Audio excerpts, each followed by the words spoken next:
Which one were you on? That's what's coming up on The Art of Bombing, episode 160. My friend Dan, he's got a podcast, 'cause all comics need a podcast, and nobody had a podcast called The Art of Bombing. So Dan went out and bought a tape deck. Who knows why he bought a tape deck? Now podcasts don't get played on tape decks, but Dan is from the 80s. So hey there, all you funny jerks, come talk to Dan about your work. Tell him all about your worst times. It's The Art of Bombing.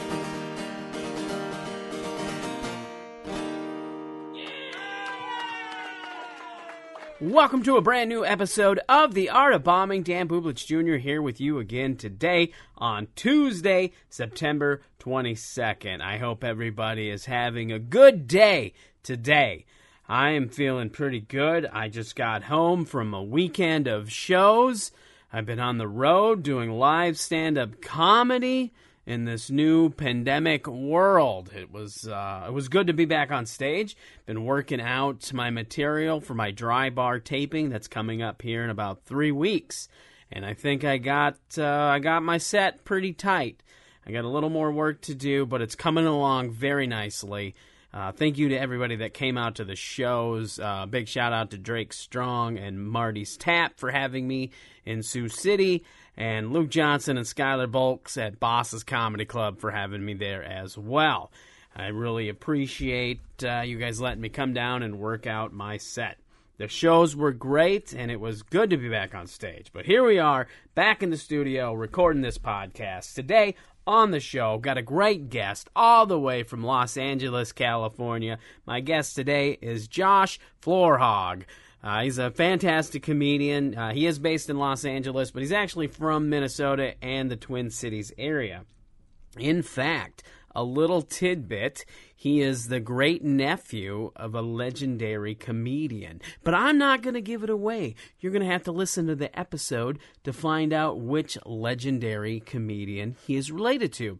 So that's what's coming up on the show. Before we get to this great episode with Josh, a couple things to promote. I've been on some other podcasts that I haven't really promoted yet. I was on Beyond the Bits, episode 36. That's another great podcast. In fact, I'm going to have the host of that, Scott Curtis. Eventually, we're going to schedule it so he can be on this podcast as well. But it's a great podcast, and it's a deep delve into exactly the title, Behind the Bits. So if you want to hear me talk on somebody else's podcast, check that out. Then this coming Thursday, I will be on the Dave Hawley Radio Hour podcast, which is it really covers Sioux Empire, Sioux Falls, and surrounding areas, arts and entertainment. But it was a great conversation. I was glad he had me. We talked a lot about me getting ready for the Dry Bar Comedy special. So there's a lot of great information. And we had a great conversation. He was great. He's definitely can tell he came from radio. And then, after I was on his podcast, we recorded an episode. He'll be on a future episode of The Art of Bombing as well. So make sure you check those podcasts out. I would appreciate it. Not just the episodes that I'm on. Check out all their episodes. They're fantastic podcasts, so check them out. Renewed is going to be back with a new format September 28th. That's Monday, next Monday, 7 p.m. Central Time. We'll be doing it a little bit different. I'm going to have multiple guests, and should be a good time. So check that out if you got nothing better to do. That's a live stream from 7 to 8 p.m. Central Time, September 28th, available through Facebook, YouTube, Twitch, so on and so forth. So make sure you check that out. If you haven't done so already, there's an Art of Bombing podcast group. If you want to join the community and get involved and conversate with other people who are fans of the podcast, you can do that through the Art of Bombing podcast Facebook group. And another great way you can help the podcast is, you know what to do. Hit that subscribe button, and then wherever you listen to this podcast, if it's possible, leave a rating, leave a 5-star rating, and then say some nice words. Leave a good review. We would appreciate it. I like good feedback. But, you don't have to lie. Leave honest feedback. I would appreciate that. But still give me the 5-star rating. So if you don't like the podcast, give us a 5-star rating and then say whatever bad things you want to say in your review. That's cool, too, I guess, if you're going to be that way. All right, so we're going to get into this conversation with Josh. Of course, before we get into that conversation, we're going to hear a little bit of his stand-up. So here's Josh Florhaug. Enjoy. It's now time for the stand-up soundbite. I do have a lisp, and I was also a cheerleader in high school. Woo! Yeah. I'm the only kid at 16 who had to sit my parents down and go into the closet to them. My dad looked at my mom, he's like, holy shit, he's straight?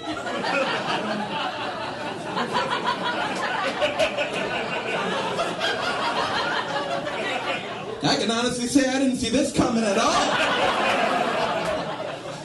Do I still have to pretend to love him? I feel bad for him, you guys. I'm his first son. How excited do you think he was for 45 minutes?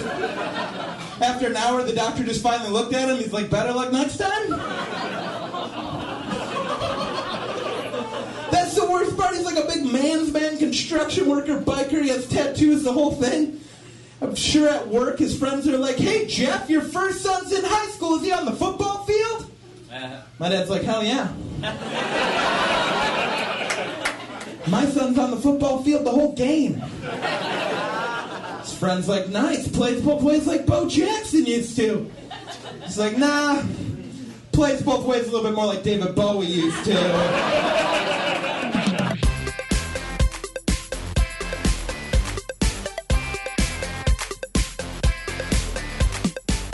California's burning down. Yeah, we're not far from it all, so... Yeah, well, and it's been crazily hot out there, too, hasn't it? Yeah, it's been super hot, and then now that it's not hot, the weather just says smoke. Like, if you look at where I live, the index is so bad. The smoke index is terrible. Oh, wow. That's crazy. Oh, man. Oh, well, hopefully stay safe. You know. I have a friend, he actually lost his house in San Diego. Oh, no. To fires, last weekend, so...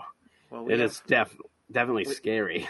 We have renter's insurance. We have a place to stay in Phoenix and in Vegas. So if we need to move back, we can, and it'll all be okay.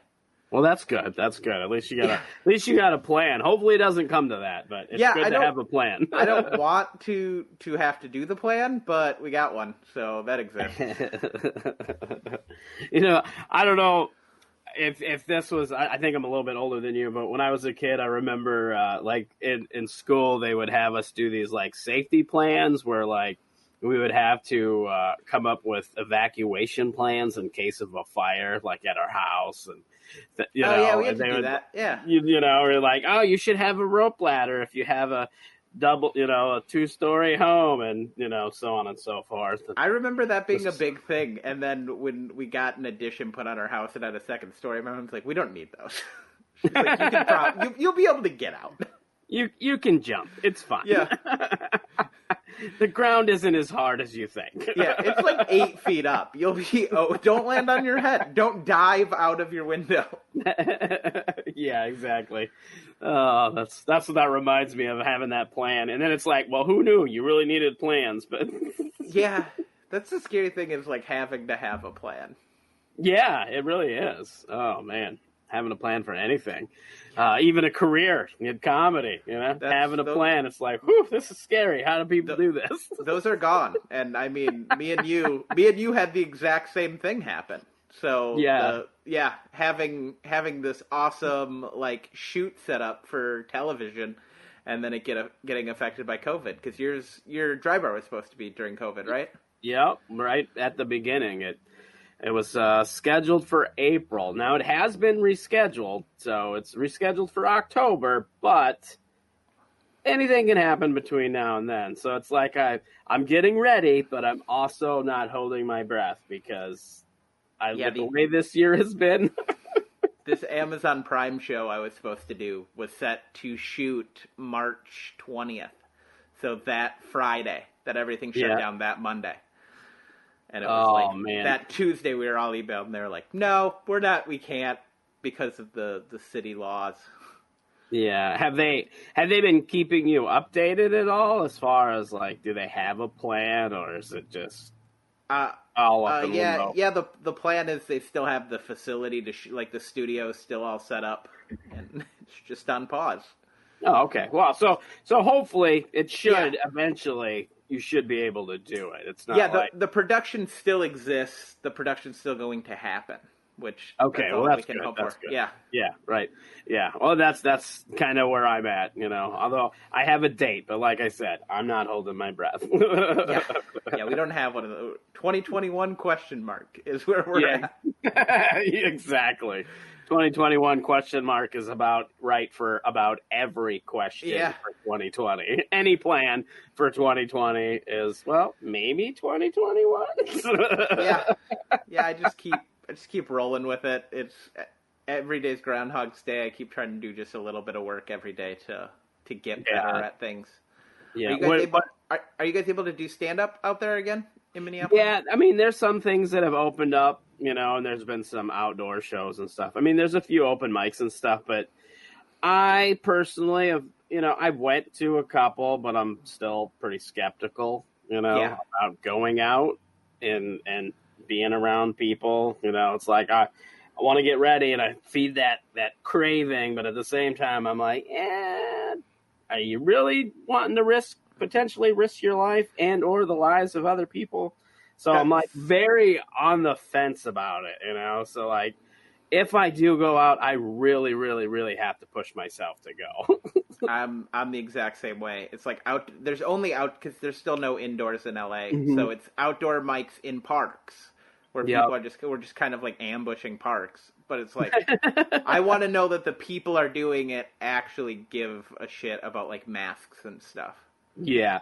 Well, and that's the thing too. I've done a few things, a couple different things, even some of the indoor stuff. Some people are taking it pretty serious where, there's masks and they're sanitizing the mic in between comics and, trying to do as much as they can. But I mean, still there's things that are going to be out of your control, even as, you can only do so much, but at least there's some people that are trying to put an effort into that. Yeah, I'm very down with wiping the mic. I'm very down with all that stuff. Oh yeah, yeah. It's definitely got to have some wipes near the mic. I thought about just bringing my own mic, but then that's kind of. I have too. I've seen people doing it out here, and I'm like, I could get. There's like $30 for a decent one.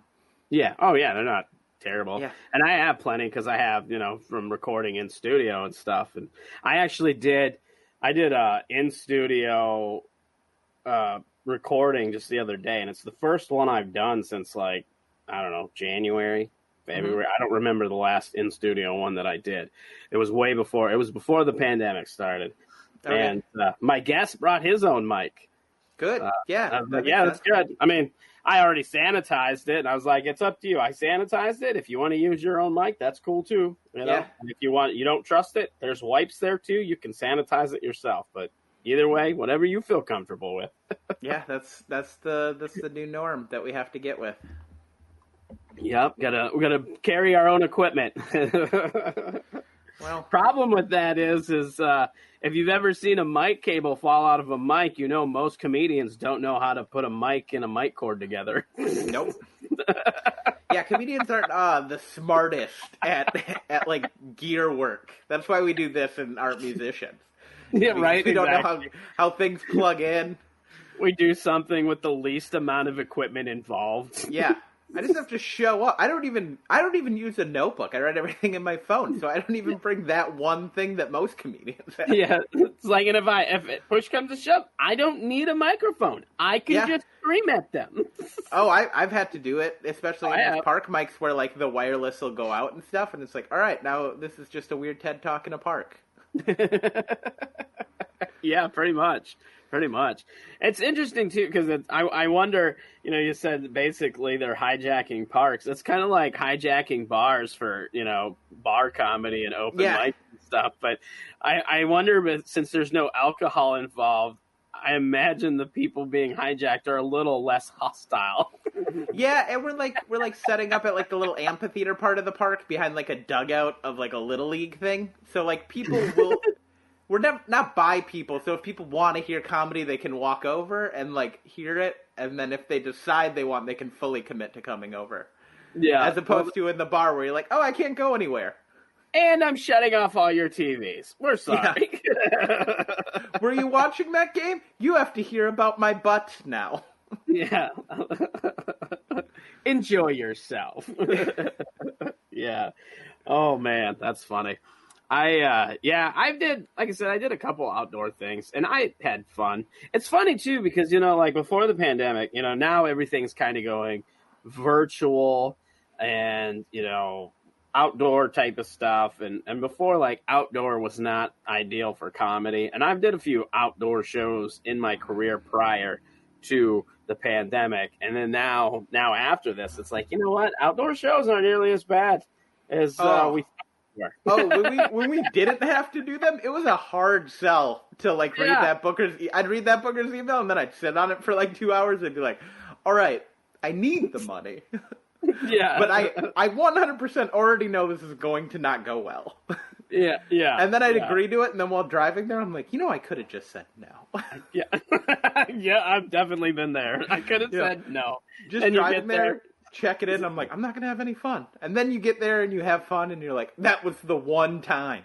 Yep. It'll you don't never even want happen to give again. that show that credit. You're like, nope, this was a fluke. Yep, exactly. You're like, they got lucky. Yeah. Only in this situation specifically will I perform outdoors again. Yeah, and then you've got, like, expectations for the next one. You get another, you're like, nope, they don't have this, or the other. I can't do it. I show up, I'm like, the other one I did went really well, and they had everything opposite of you, so I'm sure this isn't going to be fun. It's funny because I did a couple of the outdoor things that I did in the past. It was always weird because where they had the performers, there was always a huge amount of space between where people were sitting. They weren't, there wasn't like seating right next to the stage or wherever the area you're performing. 15, 20 feet behind it. Yeah, exactly. But now it's like, well, actually now with the pandemic, that's kind of ideal. It's really good because I open all my shows talking about my lisp. So like it just makes it perfect for me to still just open normal. I'm like, I should have always kept a distance with as much spit as I talk with. The 6 foot thing should have always been that way. This is for your safety. Yeah. That's funny. So it's helped a little bit. Well, that's good. That's good. What else are you doing to, you said that you've been trying to stay busy and work on different things and, during the pandemic. I wrote a pilot and then I got that read by some people. And it was semi-positive, so I'm writing a couple more ideas that I had into pilots and, like, pitches, just to see what I can do with that. And then I've been taking acting classes as well.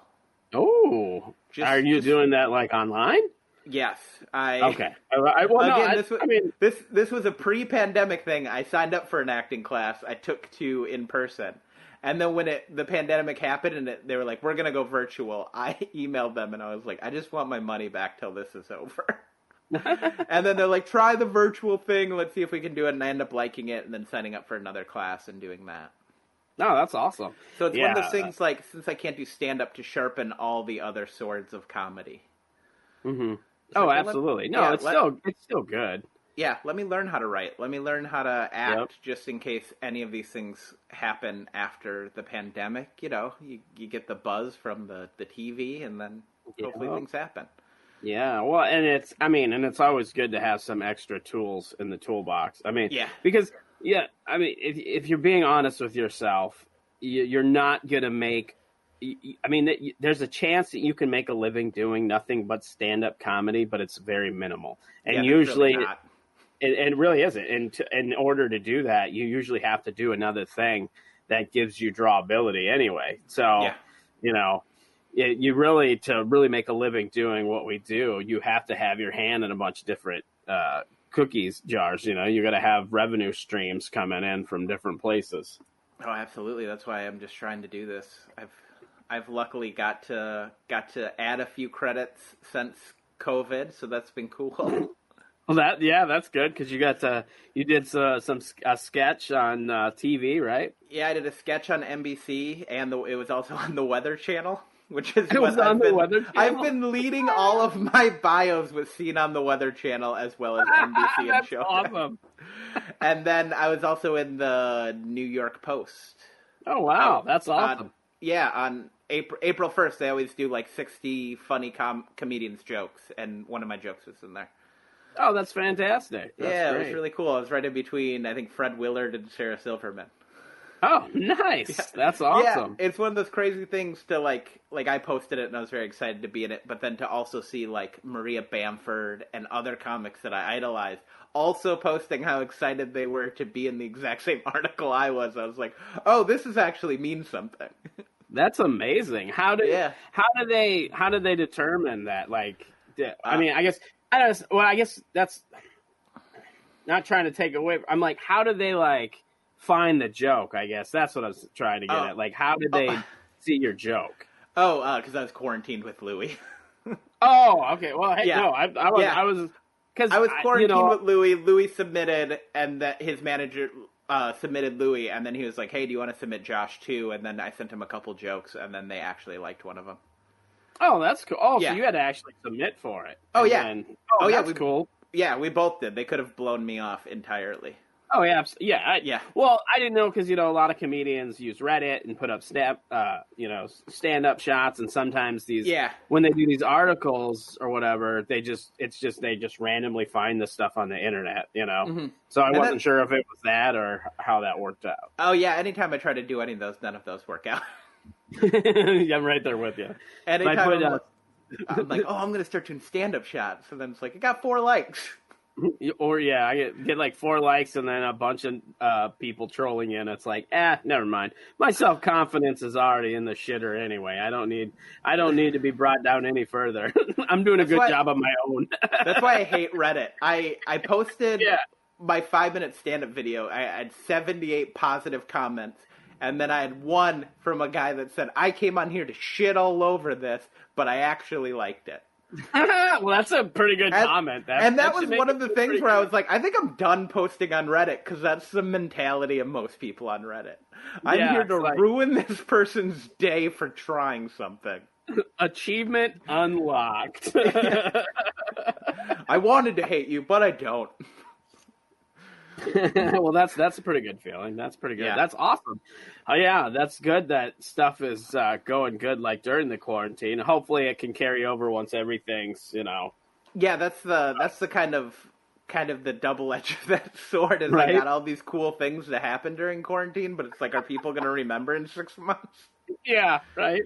But that's really anything. I mean, you think about it, like, because that's something I think about a lot is like, how one thing can lead to another, because we don't really think, a lot of times we think about the here and now, like we have a good show, or you get a chance to perform on a TV show or be in a thing or whatever, and it's like a one-time thing, and you're like, oh, that's cool, and then it's like, where can this take me? And then, like I said, 6 months from now, nobody even remembers you did that other thing. Yeah, you're like, I was on that thing, they're like, oh yeah, I kind of remember that. Yeah, exactly. Because you almost have to, like once that, or like your dry bar and stuff, the week those come out, you got to start like hitting up every booker. You have to be like, I have a special out on Monday. yeah, and when it's fresh. Yeah, and they're like, okay, yeah, we're in now. But if you're like 6 months ago, they're like, don't care. Yep. They're like, they've already released like 30 other ones. You're a nobody now. Yeah, they're like, there's been so many sketch shows between here and then. Which one were you on? The one that was on national TV? Yeah. Yeah, but like I said, which one were you on? Now, the Amazon Prime thing, I don't know how much you can talk about it since it's I can talk about it a bunch. It's the show Laugh After Dark. They've already done 2 seasons. Oh, okay, so Laugh After Dark, all right. I'm not aware of it. I'm not, only because I'm not a bit, like, I have Amazon Prime, and I don't watch it as much as I should. You know what I mean? Like, I know there's a lot of good contents on there, and they're really, especially now, they're really pushing comedy or whatever, so but I'm not up to date with everything that's on Amazon. Yeah, this is like remember Premium Blend? Yeah, yep. It's like that. It's 2 comic. There's a host that goes throughout the whole season, and then they'll have 2 comics per episode doing 10 minutes. That's awesome. That's awesome. And how did that come about? Did you have to audition for that? Yeah, submitted online like we do with all of these shows, and then you assume nobody's watching them, which is weird. I have found out from everything I've submitted to, all of them have been watched. Yeah. So that got watched, and then I got an audition, which is nerve-wracking because they have you audition. Basically, they just say, like, you can bring people to this audition. Everybody could just bring people, so basically made it a show. And then you performed stand-up, but they had a bunch of cameras in there, too. So, again, one of those non-ideal stand-up things. Yeah. You're like, we're in a blank studio. It's just all white everywhere. There's cameras, and then a tray of snacks, and then seating, and then everybody's friends are like, okay, I guess we'll sit and watch. This is, whatever. Yeah, so I had a great set, and that felt really good, and then I got the message saying, hey, we're approving you. Oh, that's awesome. And it's like, when you're doing it, you got a lot of pressure there or whatever, but it's almost like, well, with all the cameras, it's like, are they just filming this now? It's like... Yeah, you're kind of like, is this... So whoever moves on, are they just going to use our footage? Yeah, right? They're like, you made it. And I'm like, all right, when's filming? They're like, we did it. Yeah, exactly. You were there. You were fantastic. We liked what we saw. We're putting it out. And I'm like, well, that was an audition. I didn't dress nice. I didn't do my hair great. Yeah. And they're like, oh, no, it's a good character. That was actually the number one thing I was worried about, was because they were, I mean, I don't know how Dry Bar works, but did they give you specifications on what you could wear? They basically just said to bring multiple outfits. Yeah, that was the same with us. Some choices. Yeah, they're like, bring 3 outfits and then we'll choose it. Yeah, like, and it's basically stay away from colors that are going to be too crazy on TV. Yep. No stripes, no patterns. Yep. We got the same thing. No logos. Yep. They're like, here's what our backgrounds, here's what we think would be the best colors, but again, this is up to you, which in my head said, you have to wear these colors. Yep. This is it. I don't know about you, this is another thing that I feel like we can share together. I still have my outfit hung up in the closet. Oh yeah, I have all kinds of clothes. Like it's funny because I only have like certain things that I wear for shows. Okay. So you have like specific, like these are like almost like an office. Like these are my work clothes. Mm-hmm. Yep. I mean, very cool. I sometimes if I have to go do like a special event, because a lot of times I dress up when I perform. I mean, and by saying dress up, I mean not in like how I dress now. I'm wearing a t-shirt or whatever. But when I perform, I usually wear jeans of some sort, and then but I wear button-up shirts and a sweater typically. So I have a kind of same deal. I have like a handful of combinations that I typically only wear to perform. I mean, sometimes I'll wear them out, and about, because that's essentially is about as dressed up as I get. A button-up shirt and a sweater. I'm a cardigan and either a t-shirt underneath or a button-up shirt, depending on how formal the show is going to be. Yeah. Yep. Very similar. So it's but so I have specific things that are pretty much just for performing. So I got all new stuff for this filming. Like some of my family bought, like my mom bought me the cardigan. She's like, I'll buy you a new cardigan. And then I bought like a brand new, I'm just wearing a purple flat t-shirt. So I'm like, I'll buy a brand new one. So it's new and fresh. I bought new jeans. I bought new shoes, and those all have sat in the closet for 6 months. Oh, man. Just glaring at me every time I get dressed, every day. Yeah. Well, hey, but it's a good reminder, though. It's like, hey, I achieved this, and eventually I'm going to put these on, and I'm going to go kill, and it's going to be on Amazon Prime, and it's going to be awesome. Yeah, it's like, I'm excited to get to wear this one day. Yeah, exactly. It's funny because I know a comedian that was very particular about clothes, and and that's kind of what made me start thinking about the way I presented myself on stage, because he would he's very particular on what he wore on stage, and when he went clothes shopping, he bought particular things, and was, he was like, this is all part of your performance, It isn't just wear anything and show up. So, and I was like, you're right. Because I used to be, basically, I just wore a T-shirt and jeans, dress how I would dress every day, Mm-hmm. Yeah, because you're presenting the character of who you are on stage. So, because you're not, you're yourself, but you're more your true self or a different yourself. And you got to dress to where the crowd feels comfortable with who you are. Yep, absolutely. Yeah. And then I actually, not too long ago, I posted a picture over all the years of doing stand-up, how I like progressed with what I wore on stage. Like it started wearing T-shirts and then I saw that you posted that maybe a couple weeks ago. Yeah, it was pretty recent, within the last month or so. But yeah, it was like, started out just like a T-shirt and a ball cap, and then it was like an untucked, button-up shirt, to now where I just pretty much wear sweaters. Yeah. You're growing up. I'm turning into an adult. Oh. We all are. We all are. This is what you do in your 30s when you're chasing your dream. Exactly. I wish I was in my 30s chasing my dreams. Are you not in your 30s? No, I'm in my 40s. I really thought we were the same age. Because when you said I don't think we are, I'm like, oh, that's because he thinks I'm young. But yeah, no, it's because I know I'm old. It's like I look when I wear a hat, I look very young. But when I take the hat off, then people are like, "Oh yeah, he's definitely." Oh, but even with my hair, with balding, people, a lot of times people guess I'm in my mid-30s. So I still get 20s, and I'm 33. Yeah. Oh, I believe that. I went to an audition to play a young dad, and the casting director told me it wasn't believable. You're too young. The kid's like 2 in the show, and I'm like, I could have a 2-year-old, and it would be respectable. I would have had that child at 31, like an adult. Yeah, like a responsible adult. Yeah, it was plan. Yeah, 31. We got the doctors involved. We were getting our stuff tested, making sure we could have this baby. There was a process. Yeah, and you're saying I look too young to be a grown-up. I have friends with kids in high school, and it's okay. Yeah, I can have a kid. Jeez. Yeah. That's funny. I don't think TV would believe it.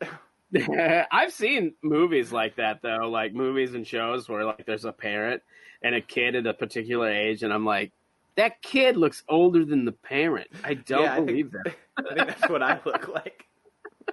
I'm like, no way that they can be a son and father or a mother and daughter. There's no way. They look the same age. You look like that kid's slightly older brother that taught him about beer.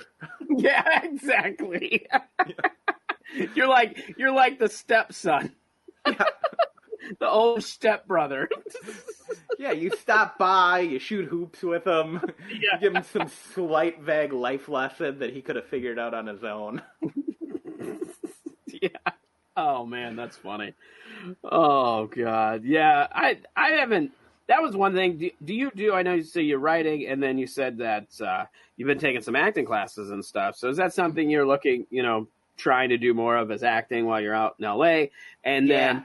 Have you did a lot of auditioning and stuff like that? Like, I know when I was in California, I did come up to LA and I did a couple auditions. And because we grew up in the Midwest, so we, very close in our upbringings, I'm sure, even though it was different areas.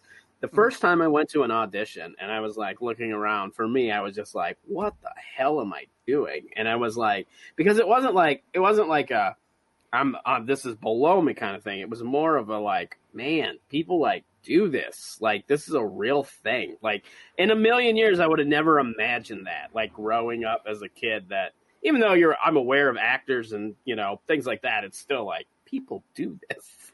Yeah, and it's also so weird to actually audition. Like, you always just hear it and you hear about actors auditioning, but once you get in that room, there's nothing more uncomfortable than audition. Oh, absolutely. I totally bombed my first audition. I had a great first one. My second one was real bad. I think I had the confidence of understanding it, but none of the knowledge of how to do it. It was like, all right, the first one I ran just off of like theater and everything, and I think that's why I did well. And then they brought me back for the same sitcom, but a different part. They were like, we liked you, but we didn't like you for that. And they brought me back, and I just bombed it. And I think they were like, we made the right choice the first time. This guy should not be in it. Oh, that's funny. Well, but it's so, it's so go weird ahead. to walk into that room, and then it's just like it was two ladies. It was the casting director, and she had the script to play the other person, and then just a person working the camera. Like, just to get your stills and everything. And she's like, all right, go. And you're like, yeah, yep. Oh, should I just pretend that there's a computer here? Because it was for like a front desk worker of a hotel. And she's like, yeah, you gotta just pretend everything exists. Stand That's here, funny. Pretend everything else is real. Yeah. It's so awkward too, especially if you don't have experience. Like I see if you took some acting classes and you had a little bit of experience, like my first audition, I really didn't have any experience. Like I didn't do plays in high school. I wasn't like, I wasn't a big into public speaking or anything. I pretty much just did stand up, and that's pretty much all I had for experience as far as being in front of people or whatever. Which is, it's a lot different doing stand-up than trying to audition. Exactly the same. I took acting classes recently because of these terrible auditions. I was like, I should learn how to do this. Yeah, absolutely. And that's actually something I've been thinking about doing.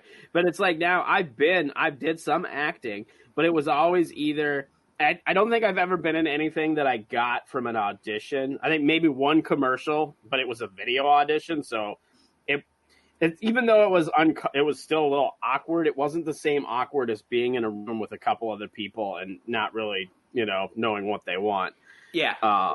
But like everything else I've been into, it's either something I wrote myself or a friend cast me. It wasn't like an official thing. It was more like, oh yeah, you can do this. It was like, oh, okay. And then I was okay, but probably horrible compared to if they would have actually opened it up to a professional. Oh, yeah.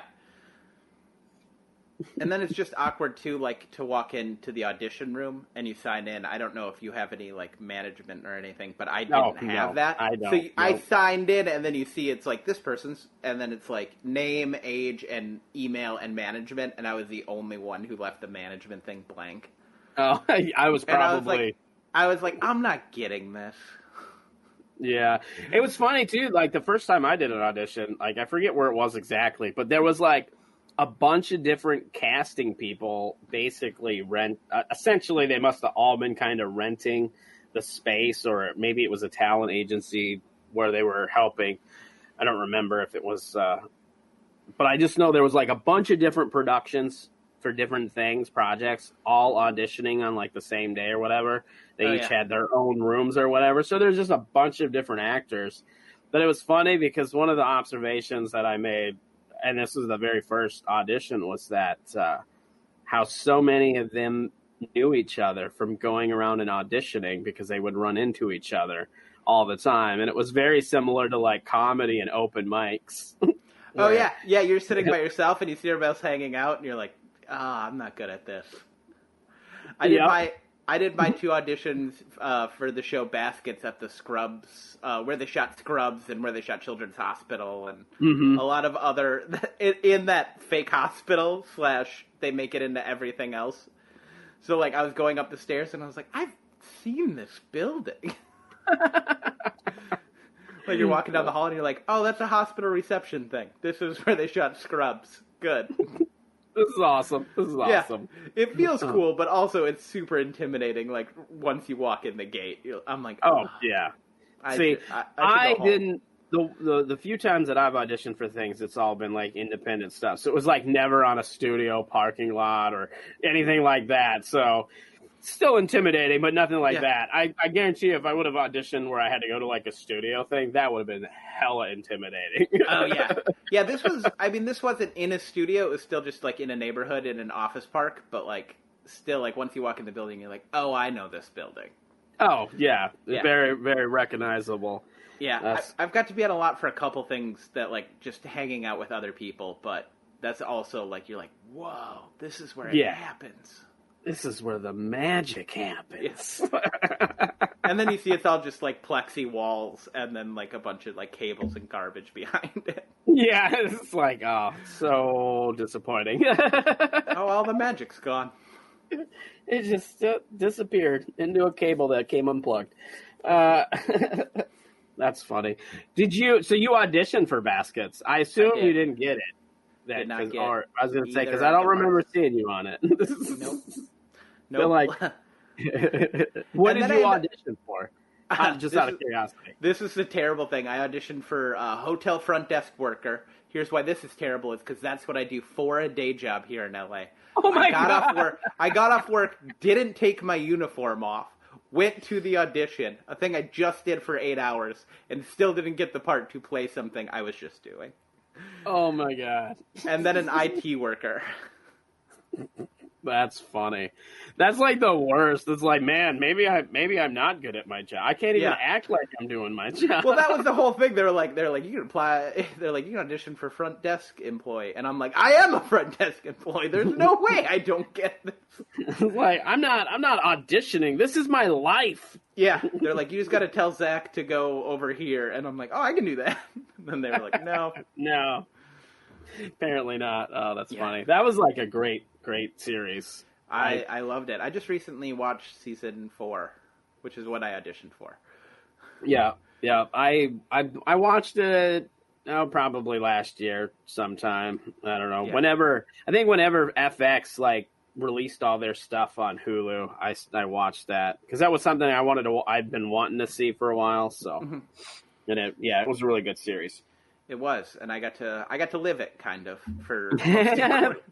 Yeah, so, and then your uncle.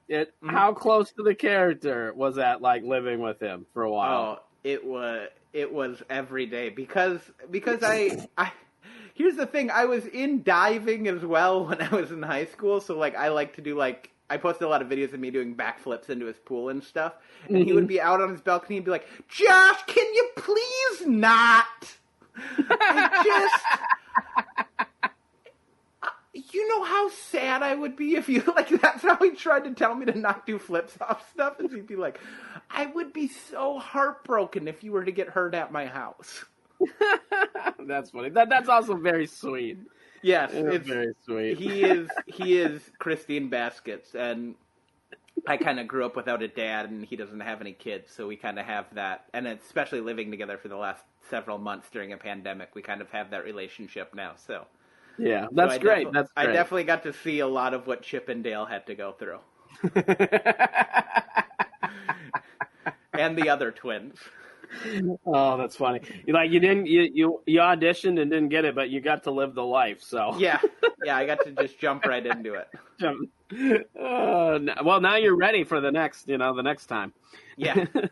when they have that spin-off of just Dale.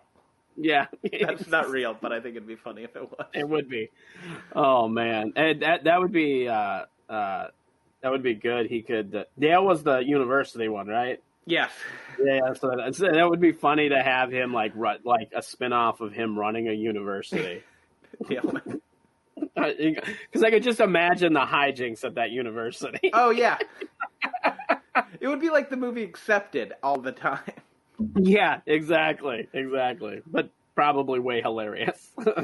I mean, Accepted was pretty funny for its time, but yes, I just, I imagine anything with Zach Galifianakis is just going to be that much better. He is so funny. I am such a big fan of him. So it was cool.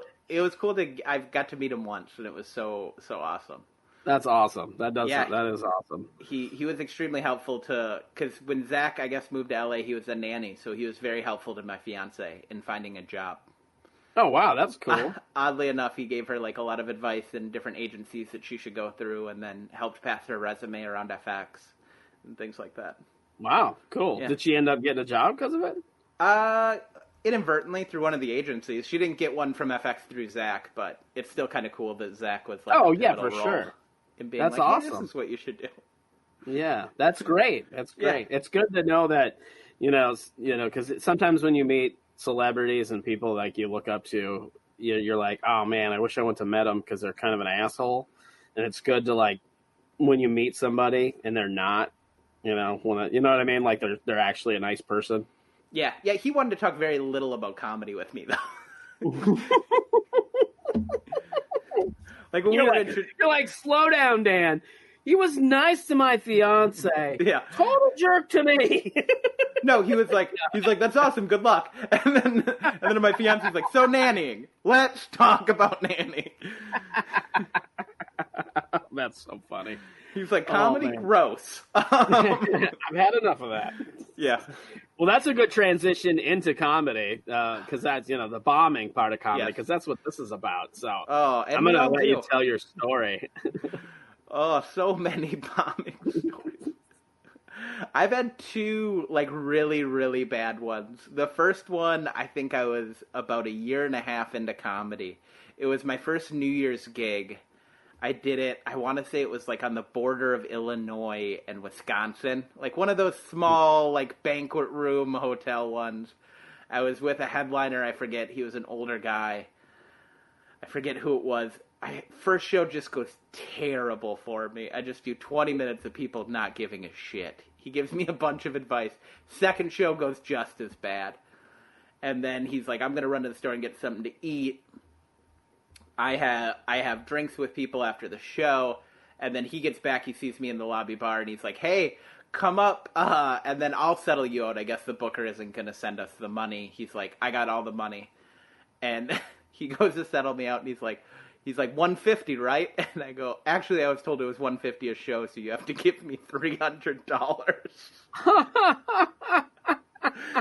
I've never been more embarrassed in my life to be like, all that crap that just happened where I was bad twice, really bad? You have to give me double the amount of money you thought you did. He was probably thinking, oh man, he did so bad. He probably knew he was supposed to give you the $300, but was probably like, I'm going to see if he knows he did bad. Let's see if I can get away with $150. Part of me was like, you should just take the $150 and count this as a loss. Right. I've definitely been there. Like that. Sometimes that's the most awkward part of bombing is bad when you're on, but it's even worse after you bomb and you have to go ask for money. That's just so humiliating. It's remember how you guys were going to pay me for a fun night? Well, I didn't deliver my part, but now you have to financially compensate me for it not working out. Yep. It's that was the agreement. I tried to give you a fun night, but now you have to pay me for it. Yes. The other one, which is really fun, I was with Tommy Thompson. Have you ever worked with Tommy Thompson? I have not worked with him. I know Tommy. I've seen him perform, but yeah. Me and Tommy performed in Denison, Iowa. Have you ever performed in Denison? No, but that sounds exciting. Denison, Iowa, bar show. There was a cover, so everybody knew the show was going on. I was floundering for about 10 minutes till this guy with a big 10-gallon hat, kicks in the door of the bar. He's obviously the hot shot of the tap. And he's just yells, "Drinks on me!" And I was like, somebody... And then everybody just pandemonium. Just starts ordering drinks. And I'm still... Well, of course. Why would you not? I'm still just I look like a boy! Trying to do stand-up. And I was like, I'm going to need at least 4 Jack and Cokes to get through this. And he goes, waitress, get this man 4 Jack and Cokes. So he just keeps talking throughout my whole set, to everybody, about how much fun he's being respectful in the way he thinks he is. Yeah. And just keeps talking about, I get off stage and he just hands me a bunch of money. Oh, yeah, and I'm just... It sounds like this was a good show. The comedy part didn't go well. And so Tommy thinks he's going to defuse the situation. He's like, I'm going to bring this guy up and let him talk for a minute. Oh, no. Yeah. And this guy's like, I write for the Denison Gazette. And he's like, of course you do. And the guy was named JR. He's like, JR, what do you write about? He's like, I just write about things I don't like. And he's like, what are those things? And this is what he named. He goes, I don't like Tiger Woods. I don't like Oprah. Oh, Jesus. And Tommy goes, I know exactly where this is going. And this is right when Nelson Mandela died. So this was like 4 or 5 years ago. And he goes, and who the fuck is this Madelia Nelson? And why should we care that she died? Tommy goes, actually, Nelson Mandela was the president. And he goes, what, of Africa? Oh, Jesus. Tommy's like, actually, yes, of South Africa. And then he humped his friend for 5 minutes. Oh, my God. Wow. The guy that sounds about right. I mean, that sounds like something that would happen in a small town in the Midwest. Yeah. And then... this story checks out. And then he took us to a strip club, which was, I can only describe, in the basement of a house. Because it was literally in his basement of his house. There was like a makeshift bar, there was a pole, there was a DJ, there was picnic tables, there was a small VIP area. Wait. Whoa. Did you say picnic tables? Yep, you know those white folding tables? That was the tables of the strip club and folding chairs.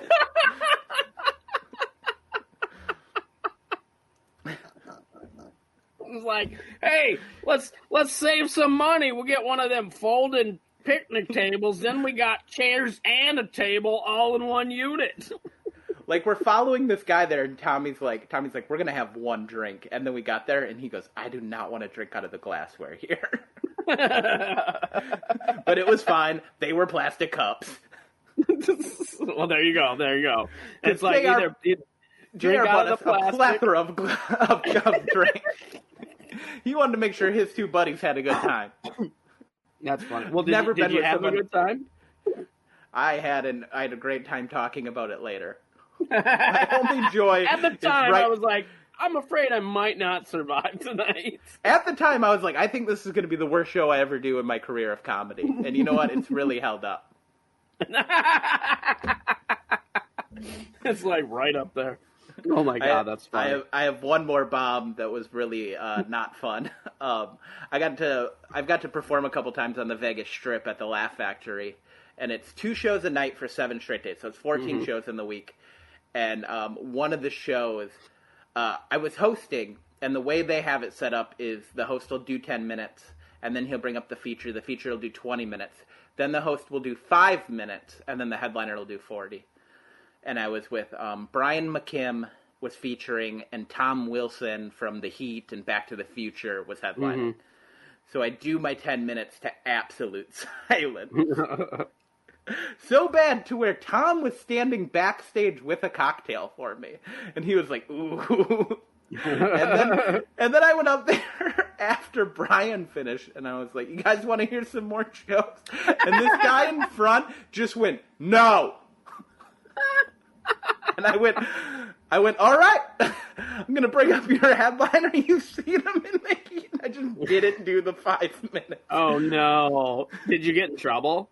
No. Oh, that's good. I was told that was the best way to go about it.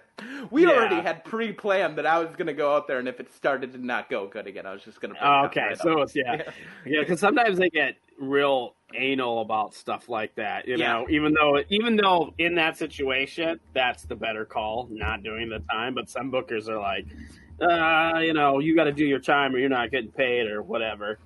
But it was really fun because I got made fun of by a lot of my heroes after that. Because it's at the Laugh Factory and it's in the Tropicana, so it's right across from where Brian Regan performs. It's right across from where Carrot Top performs. So all those guys do come over and hang out in the green room periodically. Yeah. So a couple of those bigger comedians are hanging out with us after the show, and I'm just sitting there and just so sad. And then everybody just started roasting me. Oh, that's funny. Because I'd only been doing comedy for 4 years. And then I forgot who it was, but somebody came over and they're like, look at him. He shouldn't even be on the strip after 4 years. And he said he had one bad show.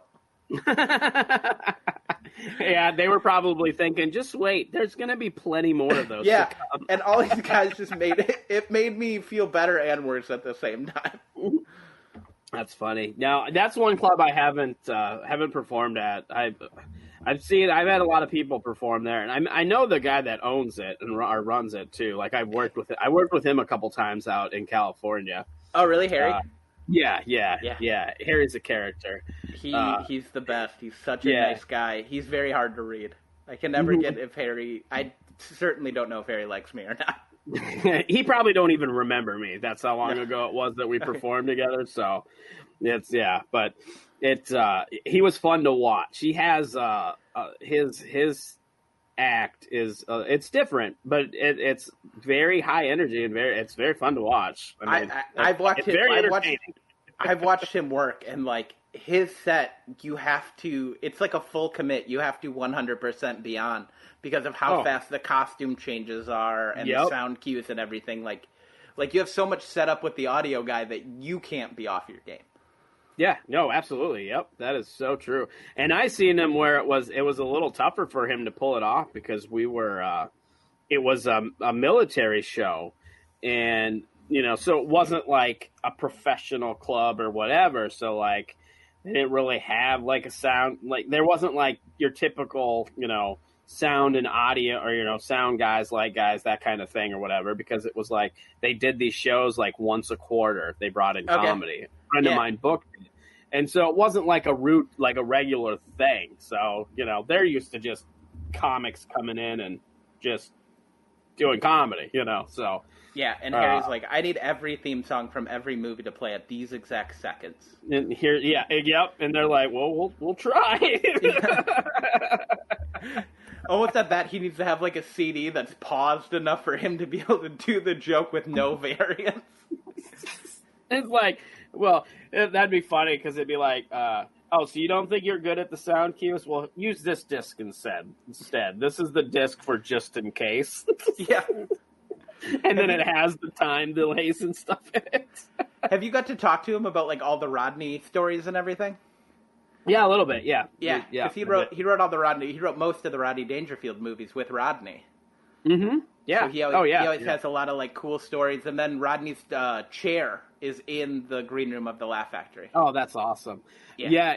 I was listening to another podcast yesterday. I've been listening to Dusty Slay's podcast. Oh yeah. And usually he doesn't typically have guests on, but yesterday he had Reno Collier was on, and they were talking.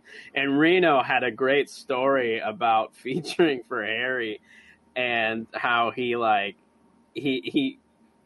was like, they were sharing a comedy condo, and at the time Reno was a big party guy, and he kept bringing people back, and Harry basically was like, nobody should ever book you, that kind of thing or whatever. And, because he was just partying, even though Harry didn't want him to or whatever. But then it was funny because he was talking about how then years later he was in LA and he got called in for an audition, and it was a Rodney Dangerfield movie. And he goes in to do the audition, and he's thinking, man, the producer looks very familiar. And then he figured out that it was Harry, who's the executive producer and writer of this movie. And he and it was a funny story because he's like, I'm not getting the part, am I? He's like, yeah, probably not. But then they had a good laugh about it or whatever. Oh, Harry Full Bateman. circle. He is great and horrifying. Definitely one of the I mean, if you're in the industry, people pretty much know who he is. And I suppose, but people like comedy fans might not. But that's like one of the hidden treasures with comedy, where like you have these guys that have been in the business and the industry for so long, and they are legends. Like they're legendary. Yeah. And you don't necessarily hear about them, but when you're in comedy, you run into these people, and it's just amazing because they have so many stories and. Yeah, you learn about their body of work, and you're like, oh, this guy has done everything I could dream of. And I should know this guy. Yeah. Yeah. You're like, oh, no, is that what comedy is? Is you can do everything in comedy, and you're still not a super household name? Yeah, yeah. But at the same time, you do all right. I mean, he's definitely done all right. He's not doing bad. That's for sure. When you bomb, the bumming of bombing, how long does that typically last for you? It's a good day or two. where you talk to that whole deal where the next day you talk to yourself about why you're doing this, especially like kind of, I mean, you're a little older than me now that we've established that, but like, I'm like, I'm in my 30s and I have a college degree. Why don't I just go use that? It's funny because I'm almost done with my college degree. And just like all your friends are having kids and own houses, and I'm like, I have roommates in LA. Yeah. Well, I've been there in your shoes, like when I lived in San Diego, it was the same thing. Like I lived in a place with roommates and technically I only had one legal roommate, but a bunch of illegal roommates. Okay. Like, bunch of people just crashed at our place and then like would throw in money when they could or whatever. But so you lived in like a comedy house. Kind of, yeah. Yeah. But no, because the one roommate was actually a independent pro wrestler. But Okay. I mean, kind of the same. Yeah. And then all my so it's like independent wrestlers and comedians and stuff. So I did that for a little while. Now it's this house is my fiance, and then we live with another couple, so it's pretty low key quiet now. But well, that's good. I've definitely had that on and off. Yeah, and that's when you're really like, you wake up and there's like, 4 or 5 people just crashed sporadically throughout a 2-bedroom place, and you're just like, what? Where did I make that wrong turn? Yeah, you're like, maybe it's not gonna happen for me. Yeah. And then you're like, well, I'm just going to keep going. Yeah, and then Maybe tomorrow's the day. Yeah, I would say like a day or two of like deep depression. Yeah. Do you feel like that's changed over the years? Definitely. Now that I'm like 7, just about 8 years into comedy, I know I'm gonna bomb. I've worked with a lot of big people. I ate shit once opening for Bobby Slayton, and I had tweeted it. I was like, man, shouldn't have got food before I had my show tonight. If I would have known, I would have eaten a big shit sandwich right in front of Bobby Slayton. And he had read it, and the next day he tweeted me. He goes, man, I've been doing this for 40 years. He goes, if you don't think there's a big shit sandwich waiting for you around the corner, no matter what point you are in your career, you are wrong, my friend. And that was one of the things where I was like, even this guy bombs, so that's good. I saw my uncle not have he got last, but I saw him not have like the best set in the world at the Comedy Store. He went up late one night, and I was like, oh, it can still happen to people. Yeah, and that's what's crazy about it, and that's actually what's so intriguing to me. It's like with bombing, it's something that can happen. I mean, it happens, and it happens to every comedian, but it can happen like at any point in a comedian's career. Like that's the cool part, especially with living out here, is I get to be on shows with a lot bigger names, and I'll see them not have great sets, and I'm like, okay, it makes it feel like comedy will work out for you. Mm-hmm. Because you're like, oh, David Spade can still bomb? Then I'm in the right place. Then this is for me. Yeah. Now, having family that's in the industry, and the reason I'm curious about this is because I know another comedian who has had an uncle that was a famous comedian, and when he started doing comedy, he didn't really mention it. Like it was quite a while before he actually kind of said anything about who his uncle was. Just kept it under the radar because he didn't want his comedy to be compared to his uncle's, in the sense that he was trying to find his own voice and didn't want people to expect that, oh, so he's got to be just like his uncle kind of thing. Did you find that at all? Or? Yeah, I did the exact same thing. I'm sure you can ask people in Minneapolis. Like, I believe you.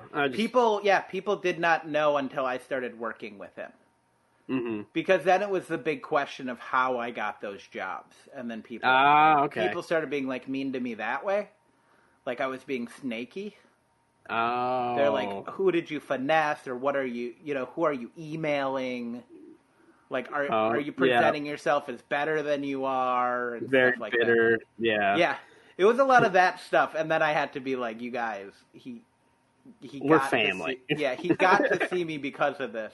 But he very much always lets me know that I only get to open because I'm good. Oh, that's good. That's good. That's good positive reinforcement. It's like that positive negative reinforcement. He's like sat me down many times. He goes, you think I'd let you bomb in front of people who are paying $50 a ticket just because he's only my great uncle. He's my grandma's brother. He's like, we're not close enough. Because I met him like twice before I started comedy. Mm-hmm. He's like, by no means are we close enough for me to jeopardize fandom for you. Yeah. No, that makes sense. I mean, at least he was honest with you. And it makes me feel good. It makes me feel like I have to work for it and stuff like that.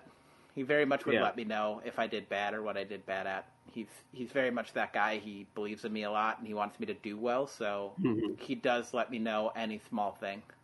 Yeah.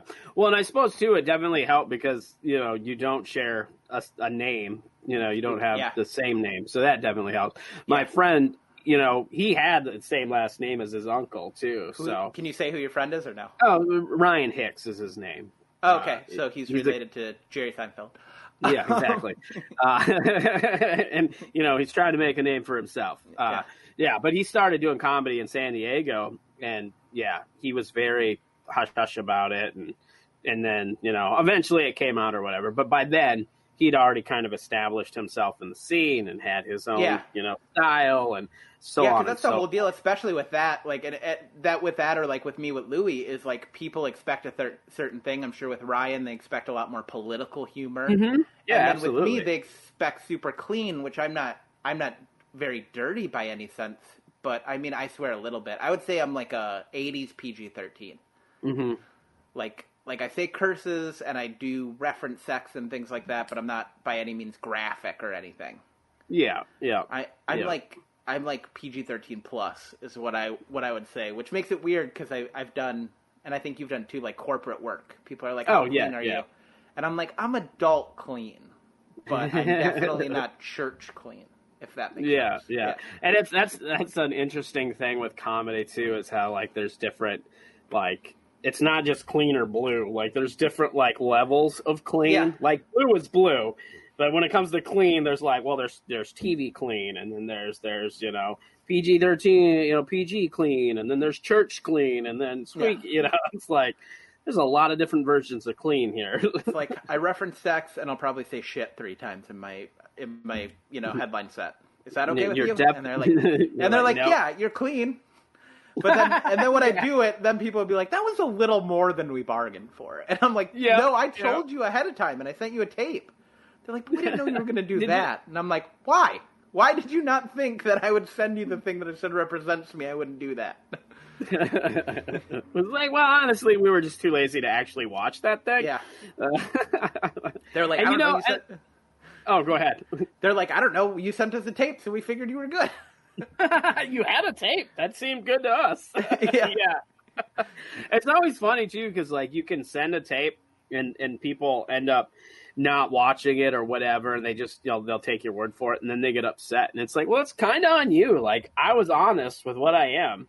When we were working on setting this up, I gave you this. You can't be upset at me that I didn't do what you wanted. I mean, I thought we were on the same page. Yeah.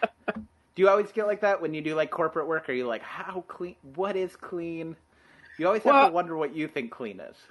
I kind of know what clean is because early on, like that was one of the earliest things I started learning about when I moved out to San Diego, because there was a production company called Brouhaha, which is now Comedy Heights, and their whole philosophy was clean and clever. So like they did a lot of like family type shows where, I mean, families didn't always come, but they did them in venues where there could be families and things like that. Yeah. So they really pushed that philosophy, and in order to work with them, you had to work clean and clever. And you had to do you had to audition to even be considered to do their shows, and to do the audition, like you go and watch the show, and after the show, some of the comedians that were on the show and comedians that worked with them all the time would watch you perform live for a handful of comedians that work with that production company a lot. So it's kind of an awkward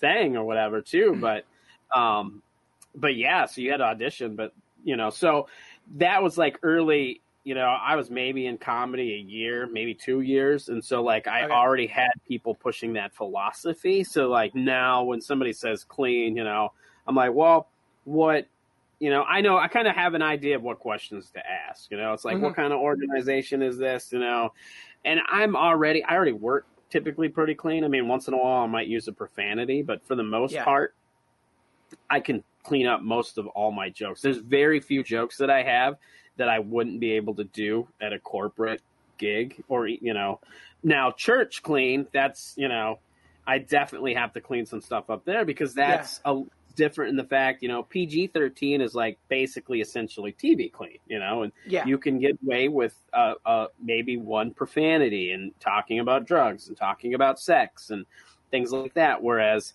on church comedy, a lot of references you can't use. You can't be talking about sex. You can't be talking about, drugs and drinking and things like that. I mean, you can if you present it in a way of like it's a, like a story of redemption, that kind of thing.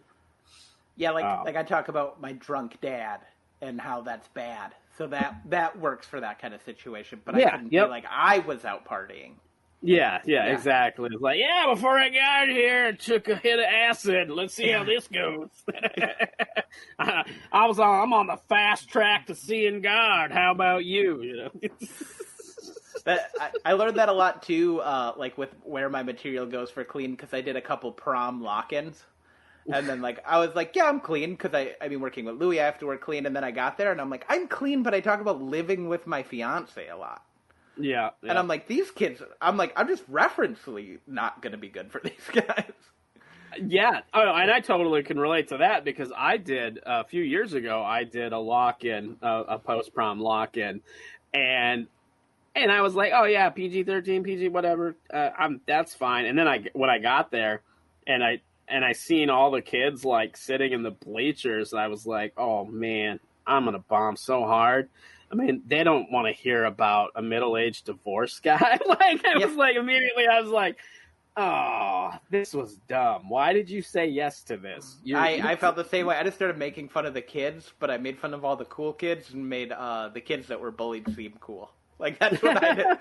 I was like, you know what? I'm gonna make this my high school redemption, and I'm gonna make all the me's feel good tonight. I'm gonna make all the bullies still feel good because they know they could beat me up after this show. Right? Yeah.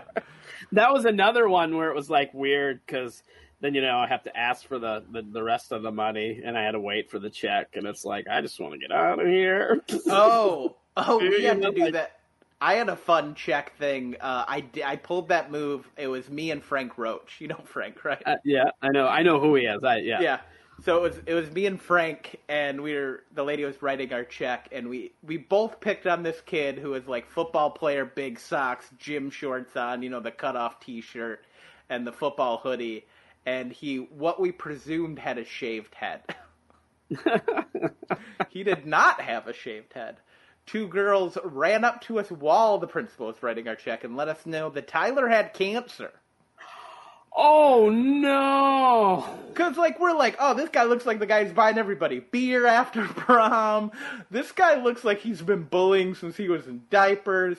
And the lady turned right around and she goes, you know what? That's the only time anybody's made Tyler feel like a normal part of the student body since he got diagnosed. And I couldn't be happier, guys. Thank you. And she gave us a bonus. Amazing.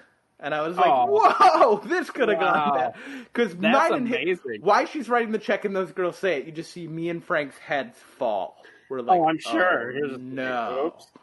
Yeah, why did no one tell us? And then for him, he's like, I was headlining. Why didn't you guys tell me why he was up there doing it? Right? Yeah, this is something that should have been aware of right away. You guys could have nipped this if you wanted to, at least halfway through. Yeah. And that's funny. That's a good point about political correctness and including people, sometimes people will get mad at a comic because they make fun of somebody in the crowd. It might be somebody with a disability or whatever the case may be. And sometimes they don't take it from that person's perspective that they're actually being included. And a lot of times those people that are, that the comic makes fun of them because they know it's not, they're not being mean. They're, they're trying it's not personal. It's lighthearted fun. Yeah. And that person actually feels like they were part of the show, and they were actually included instead of, instead feeling of like they were excluded because of whatever. Yeah. And that's the whole thing. And also from our point of view, I don't know your story, person yelling out. Mm-hmm. I don't care. So I don't care that you have cancer and you're fighting it. Yeah. I just want to get paid. You look like a bully still, and I'm sure you were before you got. I'm sure you still are to some extent. And that's going to be the soundbite that comes out of this podcast that cancels Josh. I've been trying to get It's the only way I'm going to generate buzz. I keep trying to make funny videos. I keep trying to be nice to people. That hasn't worked. Cancel me up. I'm just going to be an asshole from here on out. You got cancer? I think your face is stupid. How do you like me now? Yeah. I'm just going to start wearing a leather jacket. I'm going to start smoking around my head. I'm going to have a bandana, hair slicked back. Going from boy next door to bad boy at the end of the block. Riding around on your bicycle. I got a Vespa. It goes pretty fast. Oh, look out. Look out. What do you do to analyze your sets? Either when you bomb or have a good set, what do you try to, especially when you bomb, like what do you look for and to try to figure out how to do better the next time or what to avoid? I do the same thing I think a lot of people do. I audio record all my sets on my phone, and then I listen to them on the drive back to shame myself, on the drive back to whether it's the hotel or my house. And then I listen. The thing I get a lot, which I realize is my confidence. I'm not a very confident person in general. So I think when I start going down that slope of bombing, I start getting very timid on stage and lose the crowd that way. The not owning your jokes and then just like kind of shutting down but still going with the motions. Yeah. Oh no, I've definitely been there. Yeah. It's like you tell one joke and it doesn't go good, and then you're just like, well, they don't like me, and then confidence gone. Yeah, instead of like what I've learned throughout working with headliners and things like that is you need to more be a steamroller and just keep going like you're doing well. Keep pausing for laughs that aren't there. Mm-hmm. And then eventually your confidence hopefully will bring the crowd back. Yep. No, that's a good observation. Yeah, where maybe they'll start being like, you know what, maybe this is my fault. Do so good they have to question themselves. Yeah, they're like, why aren't we liking that? He's doing this like he's doing it. He knows what he's doing. Yeah, that is good. I mean, that is something, and it's easy to forget to do that too, because even just in general, you should, I was talking to a comic last night that we did this, and he was talking about another comedian friend of ours that was basically said, it doesn't matter where, what the size of the room is, you should always pause for that break. Whether they give it to you or not, you should still kind of include it in there. And that's kind of like, kind of what you're saying with perform like you're killing, even if you're not. It's almost teach them to laugh. I worked with a headliner, and I bombed, but it was once I learned that rule, and he's like, if you went back and listened to that, it would look like that you just didn't have the crowd's audio. Mm-hmm. Yeah. He's like, you kept going, and that was what I commend you on. Sometimes that's what it's all about, though, is just to keep going. Yeah. Even when it keeps getting worse, to do that time. I mean, just keep pushing it. Just keep pushing. I've definitely been there a time or two. That's kind of the funny thing about being out here in LA where everything's showcase style, and a lot of these people who start out here don't know what the road's like and things like that. And they're like, I bombed for 10 minutes. And they're like, I don't know if I could do that. And I'm like, well, don't ever think about going out on the road then, because you got to bomb for a half an hour if you're a feature. Yep, and you have to do every minute of that time because you've already signed a contract. Yep. And that's one of the things that kind of like was hard for me to wrap my brain around is, like I started comedy in the Midwest. I wasn't doing it very long before I moved to California, but I'd been to enough shows to see what the, very aware of the format of, typically most shows were 3 comics, host, feature, headliner. And then when I got out to California, like that showcase style, and they're going, oh, our headliner for tonight. And the headliner's doing like 10 minutes. And I'm like, what is this?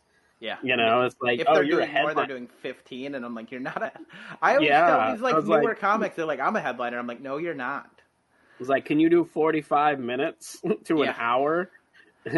Decent. That's the weird part about being out here and meeting all these 2-3 year in comics. It makes me happy I didn't start out here because they're like, yeah, I headline shows, and I'm like, no, you don't, and a lot of them haven't been to a real show. Mm-hmm. They don't know what the real format is. I'm like, this is the format, and they're like, I don't know. They're like, I think it's going a different way. I'm like, no, LA is the only place who does it like this. Yep, Southern California. Don't try to get booked because it's not going to be like this. No, not at all. You're going to show up. You tell them you're a headliner, and they're going to say 1 hour. Yeah. 45 minutes if you're lucky, but most likely it'll be an hour. Yeah. Do you have a pre-show ritual or tradition? I try to. This is so annoying to every other comic I work with. I try to be silly. I try to let all this silliness out, and I'm always kind of running around in the green room or just joking around and being dad jokes and quips and stuff and making fun of stuff. It's really annoying to everybody else who's trying to get into their head, but that's how I get into my head. Basically, you're like, I like to be obnoxious to the other comics. That's how I get ready to perform. Nobody likes working with me. I like to be silly. I like to hype it up and stuff and get excited to go out. That pump up music that everybody hates at any comedy club, I'm like, let's go! Let's go! I'm at the House of Comedy cheering on all those video clips of Dumb and Dumber. Over enthusiastic about everything. Yeah. I'm like, Step Brothers is the best! You need that energy sometimes, though. I think that energy, that's good energy to have in a comedy show. You get, oftentimes you see the crowds are barely into the show or whatever, and it's like, no, we need to have good, fun energy. Everybody came here for a good time. Yeah, let's get it going. And I don't know, it's that starry-eyed thing I think I still have where I'm I'm living my dream and all that. I get that before every show. I get really excited. I get fun. I'm kind of pacing around. I'm looking at my notes a little bit. I'm excited. I'm analyzing the crowd. Being annoying to whoever I'm working with. Well, that's a good lead-in. The starry-eyed kid that's living their dream. What's been your favorite gig or best gig so far? The best gig I ever had that made me feel the best was with my uncle. He does a New Year's show in Minnesota every year. I've done it with him, I think 4 times. 2 shows on New Year's Eve. It's at the Burnsville Center for the Arts, so it's a 1,200 seat venue. It always sells out, and I've had a problem with, we kind of talked about it before, stepping on my jokes, stepping on the laughs and stuff, and just talking too fast in general. And at this point, I had gotten on the road. I've gotten to do a lot of road work. I was almost a full-time comedian, and I worked New Year's with him, and he's always told me to slow down. It's been his biggest thing. And this was the year where I was like, I'm a comedian now. I deserve to be here. And I went out on stage. I did 15 minutes. I got 4 applause breaks in that 15 minutes and just murdered. And then I got to bring him out. And he gave me a hug, and he whispered in my ear and just shut me right down. He goes, see what happens when you listen to me? Because I am just murdering. And I'm like, he's never said good set to me. And I'm just murdering, and I'm like, in my head, I'm not even thinking about jokes anymore. I'm like, I can't wait to hear what he has to say about this one. He will have, you always want that. You want that no critique set, because he always has a list of critiques for me, which it's just him being hard on me and him wanting the best out of me. But absolutely, yeah, it's the best is to have him do that. But I bring him up and he hugs me and goes, see what happens when you listen to me? And I'm like, oh, come on. And I walk backstage. My girlfriend's back there. She was sitting in his green room with him listening to my set. And I go, did you hear that? She goes, yeah, babe, that was the best that I've ever heard you have. I go, what did Louis say back here? She's like, he was just like, he's listening to me. He's listening to me. And I was like, good. Not only does he get to take credit for his hour of crush, he gets to take credit for my 15 of crush, too. Oh, that's amazing. Oh, yeah, that's so funny. That was a good old one. comedy, man. It doesn't matter what you do, you're always humbled. Yeah. You always get humbled. And then this was also a very humbling experience. I bartended at MSP Airport, and I had to work the next morning at 6 a.m. Didn't go to sleep because I was too hyped. Went to work. My first guests at the bar were at the show. Oh, shit. They're like, you have a job? And I'm like, yeah. Comedy, baby. Comedy. Yeah. It was really funny to explain to my manager, like, exactly, like, how much of this I've gotten to do. Because he was the only one else there. He had to take a picture of them with me. Because they're like, can we get a picture? And I was like, that's funny. I was like, this is semi-flattering and semi-humiliating because I'm wearing a work uniform, but yeah. That's still awesome. That's great. It's always, it's kind of, I mean, and that too, like with comedy, like even, especially like when, you're not like a household name or whatever, if you get recognized on the street as a comedian by somebody, like that's one of the greatest feelings there is. Like if some stranger's like, oh, I saw you at a show, and they remember you, you're like, oh, that's awesome. That makes me feel good. Even though, I'm doing my shitty day job. Yeah. It does feel good. Every little thing feels good. Like I remember the first time I performed at the Laugh Factory here, and my face was on that rotating billboard on Sunset. Like me and Tommy Ryman and a few of my other friends were all taking pictures of it and stuff. And these people walked by and they're like, hey man, that's you. And I was like, oh. Yeah, it's an awesome feeling. Yeah. Oh man. That's kind of like for like when you get into doing like film and stuff, even like at a local level, that was one thing that was weird for me. Like I did a commercial for South Dakota housing, and it started airing and people were recognizing me from that. But it was like weird because my coworkers, like it came out and then I had started a new job. Like it came out like the year before and people were kind of recognizing me from it a little bit, but then I moved and I had a different day job or whatever. And then it started airing again, like a year later. And then my coworkers were like, did I see you in a commercial? Like they were like recognizing me from it. And I was like, oh, that's kind of cool. But then it's also like, yeah, see where stardom gets you? That punch the clock. Yeah. You're like, yeah, I'm super famous. Yeah, doing good. That commercial gave me money for that week, and that was it. Yeah, pretty much. That's like I was in that Pauly Shore documentary that he did a couple years ago, and my mom's coworker brought it up to her. My mom's a nurse, and she was like, there was a Florhaug who opened for Pauly Shore in his documentary. And she's like, that's my son. And she's like, oh, your son's so successful. And my mom's like, no. Your mom, probably a deep breath, that sigh of disappointment. Yeah. My mom's like, yeah, he's doing great as an airport bartender. He's making a living doing that. That's neat. You saw him in that day. He got $300, but... paid part of his rent, I guess. Yeah. Oh, that's great. Yeah, that's my son's delusion. Yeah, right? We're all delusional, that's for sure. The last thing I like to do, I like to end on a game called Pick a Number. You're going to pick a number between 1 and 20, and then I'm going to ask you a fun and interesting question that corresponds with that number. Oh, let's do 15. 15. Whoa. This, actually, I don't think this has been... asked yet, so I like this. What is your favorite local hangout? Now, I know you're out in LA now, but I feel like since you're from Minnesota, and I'm in Minnesota, you should maybe do a Minnesota favorite hangout, and you can do an LA favorite hangout. You got to give me two. That's what I'm getting at. Okay. I'm a big food guy. I have my degrees in restaurant management, so my favorite place to eat in Minnesota is Revival. Revival Barbecue is so good in St. Paul. They have Revival Barbecue. Yeah, they have the best pork belly I've ever had in my whole life.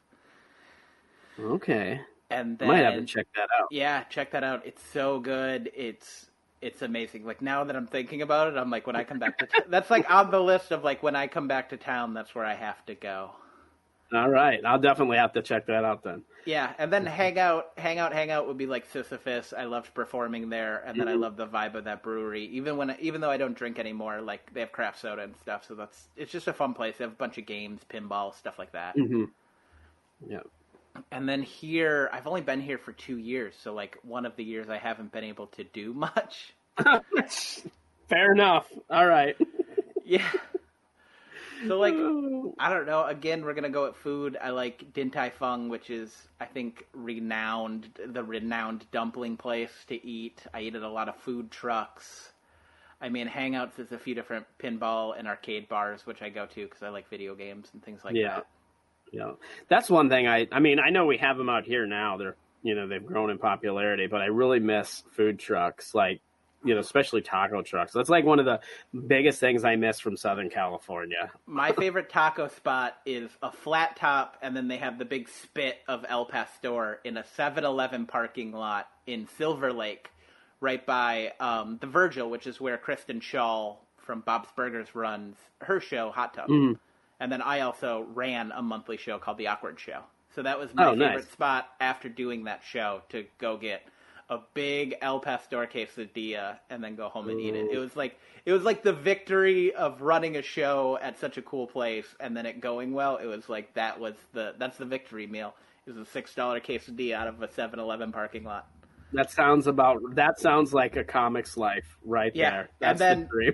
And then I don't want to be the 500th person to plug it, but the Koji truck, Roy Choi's food truck, which is known because it's been on every food show in the world. That's awesome. And then there's this place in Pasadena, which Dan Schlissel sent me the article. It was again like a flat top style thing, and they do smash burgers with Wygo beef out of a smog check shop. It got named LA's best burger, and then they had to close the next week because they couldn't meet the demand. You had to get there at 6 when it opened, and it was one of those deals. They go till they're sold out, and they'd have like things for 400 burgers, and they'd be sold out in 2 hours. So they closed, bought a food truck, and then still just park at that smog shop. Wow, that's amazing. That's amazing. All right, well, where can people find you on social media? You can find me on all social media at Josh F. Comedy, and then joshfcomedy.com for dates when those things come back around. I have a podcast that's on all podcast places. I just started it, so it's not on Apple quite yet, but it will be soon, called Morgan's First Time. My fiance didn't enjoy media when she was a child, like no movies. So we're watching a bunch of movies for her first time, like Back to the Future. We've watched Goodfellas, Jaws, a bunch of classic movies that everybody knows and loves that she does not know anything about. Oh, that's fantastic. All right. Well, thanks for joining me, Josh. Thanks for having me, sir. The Art of Bombing is a Blitz Entertainment production. Hosted and produced by Dan Bublitz Jr., The Art of Bombing intro music was written and performed by John Holt. All other music used in this podcast was under the Creative Commons license. If you would like to help The Art of Bombing, you can do so by subscribing, rating, and reviewing our show on whatever podcast application you use to listen to The Art of Bombing. For previous episodes, blogs, and more, visit artofbombingpod.com. Have a great week. And remember, stay safe so you can live to love.